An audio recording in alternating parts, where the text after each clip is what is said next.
Juste un petit mot avant de commencer la vidéo, l'offre d'emploi pour un poste de codeur Unity est toujours en ligne. Si vous voulez bosser avec moi sur nos futurs jeux vidéo, c'est par ici. Voilà, bonne vidéo. Salut les Barracuda. Dites-moi, est-ce que vous avez faim aujourd'hui? J'espère que oui, puisque les plats que nous allons voir vont vous ouvrir l'appétit. Peut-être pas. En tout cas, soyez certains qu'ils ne vous laisseront pas de marbre, comme cette lumière. Alors pour les plus sensibles, partez. Pour les autres, bah, c'est parti.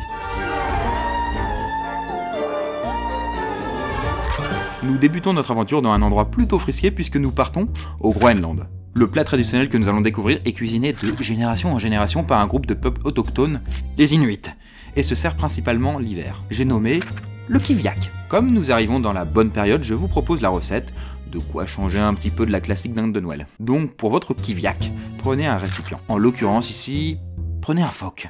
Oui, les casseroles c'est pour les faibles. Vous l'ouvrez au niveau du ventre et le videz de ses entrailles. Quand c'est fait, vous partez tuer un demi-millier de petits pingouins. Oui, un demi-millier. De préférence des mergoules. Et les fourrez, avec leurs plumes, à l'intérieur de la carcasse de votre phoque. Puis vous recousez le bazar et scellez votre chef-d'œuvre avec de la graisse. Vous posez une grosse pierre sur le tout, puis vous laissez fermenter pendant approximativement 7 mois. Et voilà votre kiviak, que vous pouvez même servir en l'honneur d'un anniversaire ou d'un mariage. Ah, vous ne savez pas trop comment vous y prendre sans vous en foutre partout. Oh, ce n'est pas très compliqué en fin de compte. Vous rouvrez le phoque, avec un couteau par exemple, et vous dégustez cru les piafs qui s'y sont liquéfiés en pourrissant. Bon, à la limite, vous retirez la peau et les plumes qui restent, puis vous sucez leur substantifique moelle. Oui, je sais, ça paraît un peu dégueulasse, hein. Juste un peu. Mais j'ai envie de vous dire, la vidéo ne fait que commencer. Mais attention, puisqu'en 2013, il y a eu plusieurs décès de consommateurs. Mais les circonstances sont différentes. Le kiviak avait été préparé avec des eiders, un espèce d'oiseau qui fermente beaucoup moins bien et qui peut refiler le botulisme. Ah, erreur de débutant. Alors cette fois-ci, direction le Vietnam, pour un autre plat traditionnel appelé le tiet can, ou la soupe de sang. Rien que le nom, ça donnerait presque l'eau à la bouche.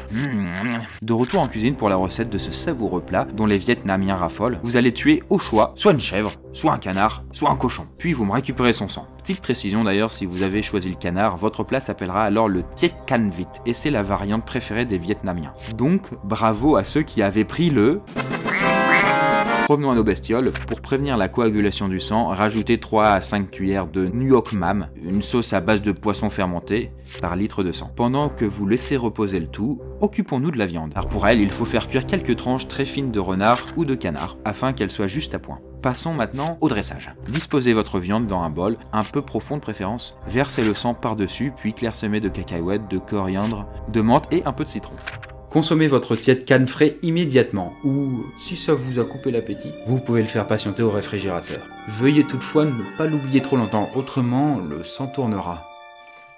Toujours pas calé? Bah on poursuit. Rendez-vous en Indonésie. Puisque vous ne pensez pas qu'il nous faudrait un petit peu de liquide pour faire passer tout ça?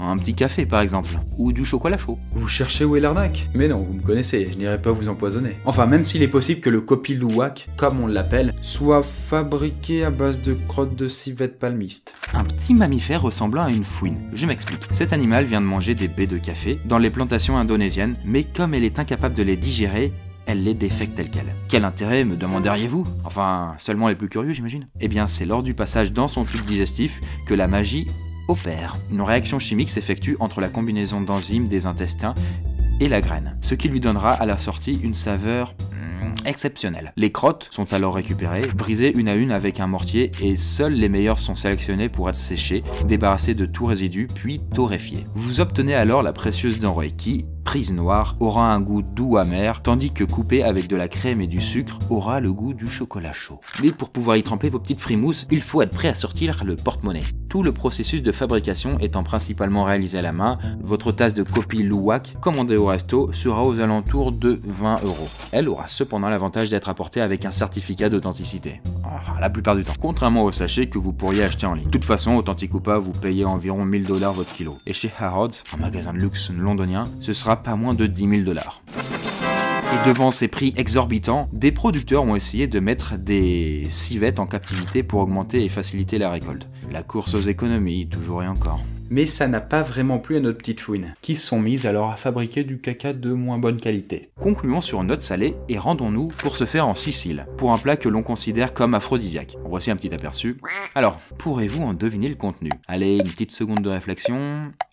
Voilà, temps écoulé. Non, il s'agit pas de fromage blanc, il paraît que ça en a le goût, mais plutôt de sperme de poisson, et plus particulièrement de fougou, aussi appelé poisson globe ou poisson ballon, pouvant accessoirement provoquer de très graves intoxications. Seul un cuisinier expert disposant d'une licence officielle peut préparer ce poisson, dont le service est strictement encadré depuis 1984. Voilà, ça c'est pour la petite histoire. Donc pour en revenir à notre plat de sperme, il est nommé Shikaro au Japon, et rencontre une notoriété certaine auprès de ses habitants. Pour cause, cette laitance est excellente pour la santé. Nous y trouvons du phosphore, un petit concentré d'acides aminés et des vitamines B. Du sperme quoi. Tout ce qu'on pourrait prescrire comme complément alimentaire à des enfants ou des personnes âgées. Alors ne vous en privez pas, on peut partir comme ça. Voilà pour vous les barracudas. Merde. Alors bon, dites-moi, parmi tous ces plats, qui donnent évidemment tous l'appétit, hein, on est d'accord, lequel d'entre eux vous donne un peu plus envie de goûter? Dites-moi dans les commentaires celui que vous préférez. Et si vous voulez qu'on remette les couverts une prochaine.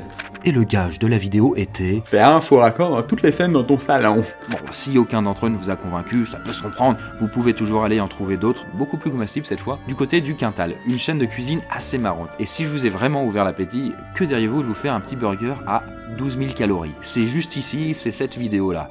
Ça donne faim, hein, putain. Non. Bien, merci en tout cas d'avoir vu cette vidéo jusqu'au bout.